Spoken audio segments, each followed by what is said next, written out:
Welcome to Offline TV. Today we talk about Vision on TV, what the whole project's about, because Offline TV is a show on Vision on TV. And the TV God watches over me, opens up my eyes, shows me how to see all around the world, every night and day on my TV. Teaches how to love, teaches what is real, tells what life is of, tells me how to feel. All I need to know I can find and see on my TV. And we have Richard Hearing here, who's been working with Undercurrents for quite a while, and one of the founders of the channel, and we had Paul O'Connor, who's one of the founders of Undercurrents. So to understand Vision on TV, I think we need to know where Undercurrents came from. Paul, where did Undercurrents come from? Well, it grew out of the protest scene. People out there on the streets trying to make a change, and it was radical direct action rather than demonstrations.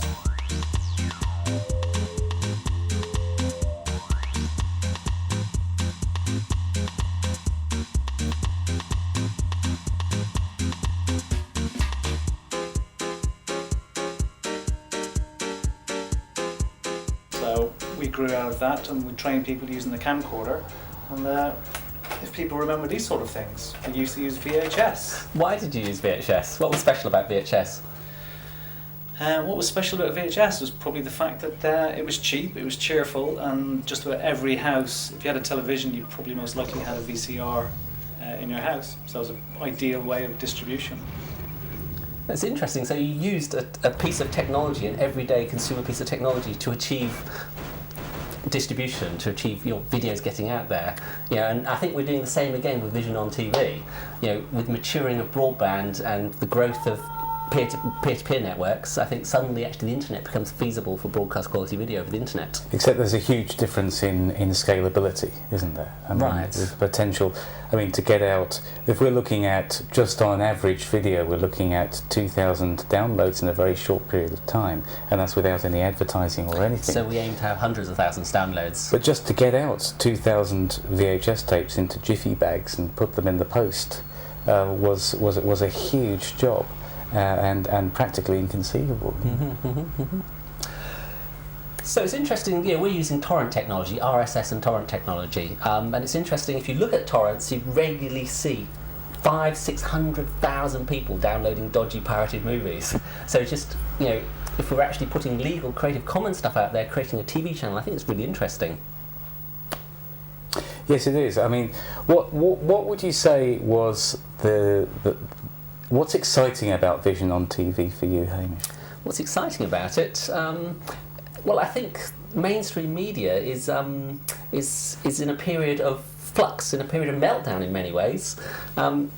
Just as MP3s and internet music over the internet really kind of shook up the music industry, I think actually MPEG-4 and video over the internet is really going to shake up Hollywood and traditional television, because suddenly all the technology, all the infrastructure, the satellites, the broadcasting towers, the TV stations, the legislation suddenly becomes pointless, because actually it moves onto the internet. We could be looking at the death of mainstream media. Yes, exactly. The idea of Vision on TV is actually to kill off mainstream media. We're not naive enough not to realise they'll come back again, but what we want them to do is actually to come back in a slightly nicer form. So we're actually promoting open source solutions, open source standards as the standard for internet television. Well, when we talk about nicer, one of the things that means for me is much more diverse. I was looking at a DVD yesterday, which was a program made by Channel 4 here in the UK, called The A to Z of Protest. Now, if you're interested in protest video, which is something promoted a lot by Undercurrents in their 14 years of work, and you wanted to watch that on the TV, you'd have to wait for these tiny little windows, which would occasionally appear when late at night a program like this would appear. Whereas now you can get hundreds of these directly online. And they're all available, all mainstream media is available on the web. You can just download it over the piracy networks. So we can pass them on. Yeah, so we're taking all this fantastic video, inspiring video from around the world, and put them in a format which people can just pass them on. Exactly, the copyleft thing is very important. Copyleft is really important, because that provides the legal framework that people actually have the right to copy them and pass them on. Mm-hmm. So we would sell our copies just to try and give us a bit of money to make the next one. but then beyond that, you do what you like with it. That's an interesting point. How is this project funded? And we're still up in the air a little bit about this. I think we've got lots of ideas. We'd love to do ethical advertising, that is advertising which gives you information you actually want. And it's interesting that Google started out with ethical advertisement. They simply gave you text links which were relevant to what you're interested in. And these text links, there was none of this aspirational video, making you want things. It was simply information. So we'd love to do that. Not that we have the technology at the minute, but if there's any geeks out there, if there's any programmers out there, please check out visionontv.info, because that's our to-do list. And we need you programmers to come and give us a hand, because we're filmmakers and video distributors. We're not programmers, and it's a real problem for us. So programmers out there, get in touch.